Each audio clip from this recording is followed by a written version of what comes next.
Welcome back to the Michigan Business Beat, brought to you on the Michigan Business Network. We're on the island today. We're on Mackinac Island, and we're at the Grand Hotel for the policy conference put on by the Detroit Regional Chamber of Commerce. And I'm here right now with the head of the Capital Area Michigan Works, part of the Michigan Works program, Edythe Copeland. How are you, dear? Oh, I'm wonderful. Thanks so much for having me on. Well, no, it's great to have you on. It is. And it's great to be on your board, too, by the way. By way of disclaimer, I just want to let everybody know that's the case. But you guys have done such great work.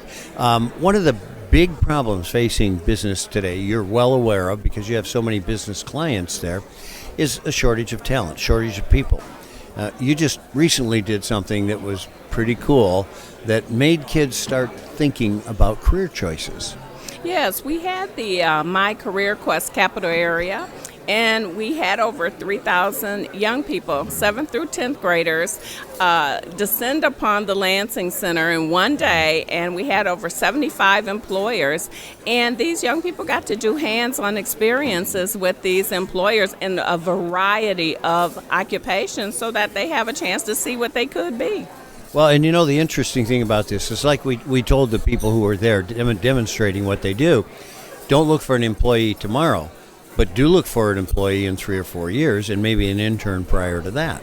Yes, as we have heard throughout the conference, us baby boomers are going to be retiring within the next 2, 3, 4, 5 years. And so businesses will have to start thinking about what kind of pipelines do they have and where are these young people going to come from? And so having these opportunities to see the different occupations, having an opportunity to ask questions of the folks that are actually doing the job.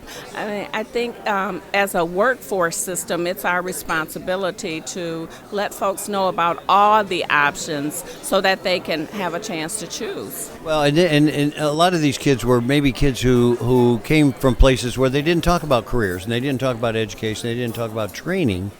And we've oversold the baccalaureate so desperately over the last 10 years that now we're short those trades.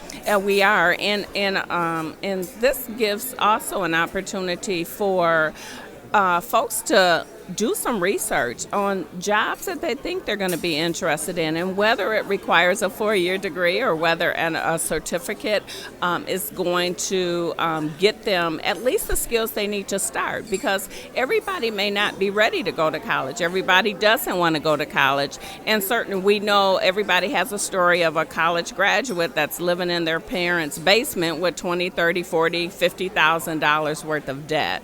And so looking at all the options, looking at the trades and apprenticeships, and of course there are some occupations that will require a degree, but at least exposing them to the variety of occupations and see where they end up. You know, it's kind of interesting because you've also been, and thank you for this, very instrumental in making this success out of our Experience for Hire at AARP. And we've had 3 of these matchups, and they've all been at Michigan Works. Yeah, I think we were the first site, and so... Oh, you were. And so it was a great experience because we had individuals that were AARP members that wanted to get back into the workforce, some full-time, some part-time, and we were able to match them with employers that were looking for employees. And I think it's a win-win, and I think employers don't necessarily think about the older worker, but many of them do have so much to give and so many skills and knowledge. And so this is a way to help fill that talent gap with the older workers. Yeah, and hire them part-time, hire 2 for a 40-hour week or whatever the case may be. And they don't need medical usually, so a lot of the benefit necessities go away. So let's talk a little bit about your other customer, because a lot of people feel your customer is the one who walks through the door that needs a job. But you've got a second customer equally important. Yes, business is our customer, because without the business, you don't have the jobs for the job seekers that come through the door. And so we have a business services team. Well, actually, all 16 Michigan Works agencies have business service team members, and all they do is work with employers to try to fill their talent needs. Well, you've gotten a lot of those businesses to the table too, which I guess you could say is the reason for the success of your career quest.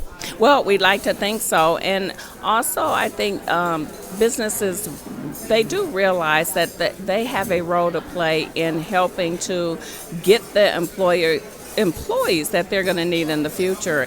And so this is yet an opportunity for them to not only participate in career exploration activities, but also participate with the Michigan Works system and see how we can work together to make it a win-win for everybody. Well, you've done well with that in your career. Edythe Copeland, thanks so much for being with us. Thanks for having me. Edythe, of course, the director of the Capital Area Michigan Works.